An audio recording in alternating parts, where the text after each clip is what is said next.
What's up, guys? Welcome back to Roensch Capital Charts. Today we're taking another look at Marathon Digital stock, ticker symbol MARA, on a variety of time frames in anticipation of the next trading day, Tuesday, February 13th.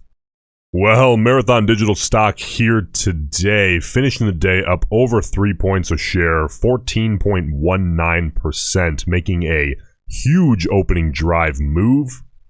Let's take a look at this name. Again, we've covered this a few times now, covered this heading into today.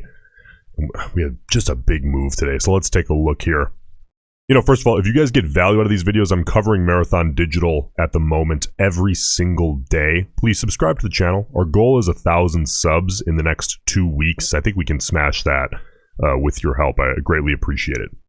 But looking here at the 1 minute on Marathon Digital, as far as intraday opportunity, I think we got a lot of momentum scalpers in the mix here today, which, by the way, we want. I think people like to alienate that.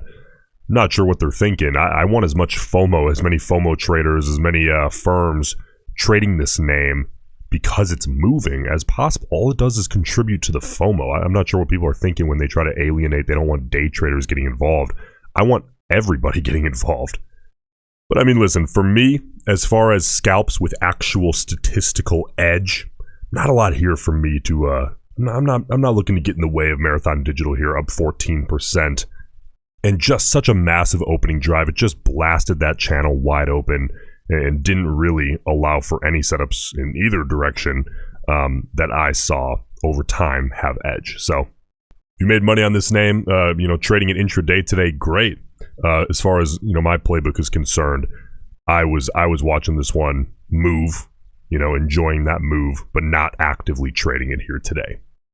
For those of you that might be new to the channel, understand when I'm talking intraday scalps, entirely separate from the bigger picture move here on Marathon Digital. They're two completely different things. The intraday scalps are simply a way to generate some revenue on the side, okay? And the name that's moving as far as an intraday opportunity is concerned, the only thing that's relevant is the setup and the liquidity, okay? The overall move in the underlying name is a completely separate topic, which we'll move on to right now by taking a look at the 5 minute here on Marathon Digital. By the way, if you guys want to get my personal scalp setup alerts, just push notifications right to your phone every single trading day. If you think you need help with this kind of thing, take a look at that first link in the pinned comment. You can go ahead and join Gold for those scalp setup alerts. Gold Plus for swing trade setup alerts added on. Gold Plus unusual options activity for human verified unusual options activity alerts, as well as the swing trades and the scalps. And for those of you who are really looking to potentially expedite things, there are a couple of platinum one-on-one spots still open. Price on all those goes up over time, but you get grandfathered in at the current rate. Once you join and retain your membership, I'll never raise it on you. So here on the 5 minute chart, guys, let's look at the bigger picture now. What are we looking for? We're looking for increases or decreases in volume, in sample size, right? Market opinion, that correlate with very particular moves. In other words, if you're a bull, you want huge volume on up moves and tiny volume on fades. If you're a bear, you want massive volume on down moves and tiny little volume on upside fades. Really simple. Okay, so you see here the opening drive is obviously the two biggest bullish moves, and we actually saw a pretty sustained volume on the upside during those moves, and then as the stock started to level out, volume naturally faded downside. If you're a bull, that's just about what you'd want to see here on Marathon Digital today. Big sample size agreeing that the stock belonged higher at that period of time.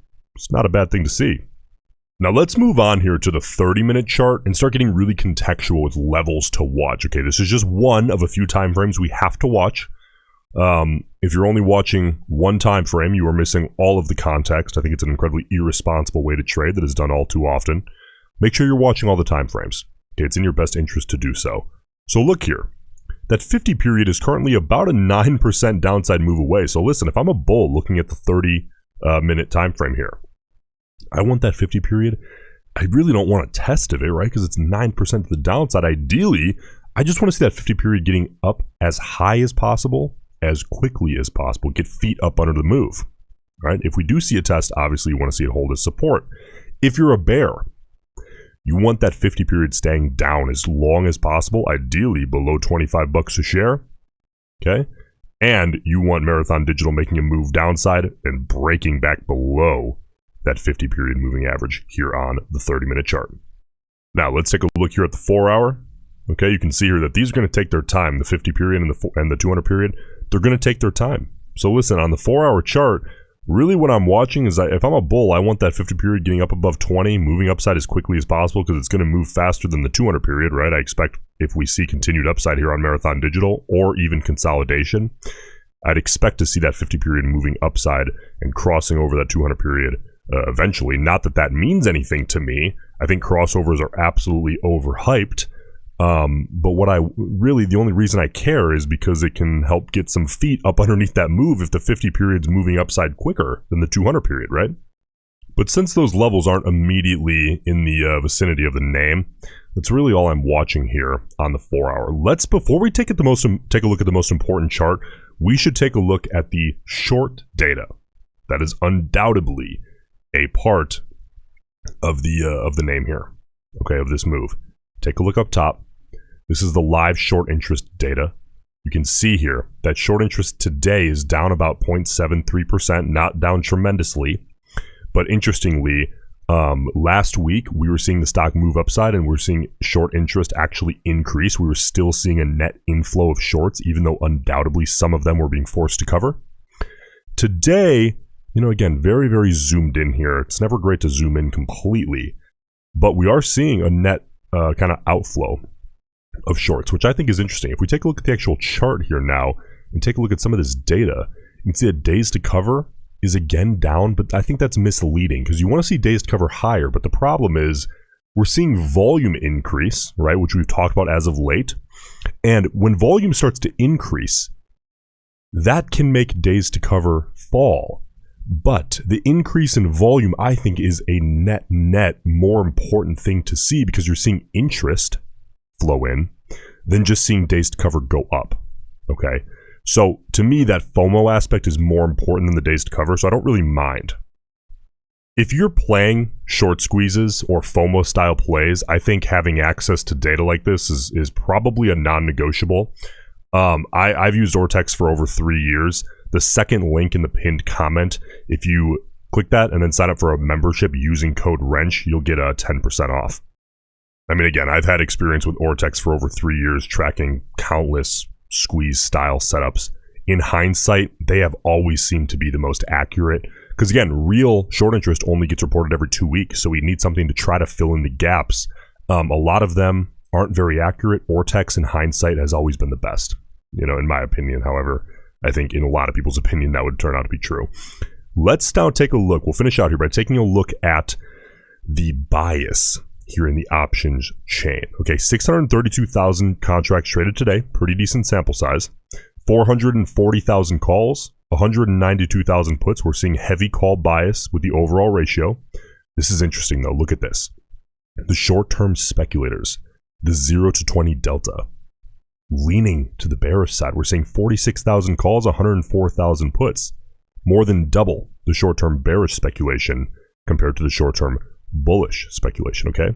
But if we look here at the mid to longer term, like that, you see that 41 to 60, those are those at the money contracts. The 61 to 80, those are those in the money contracts. And the 81 to 100, those are those deep in the money contracts, all leaning extremely heavily to the bullish side. Those typically are going to be a little more midterm and some even longer term contract bias, okay?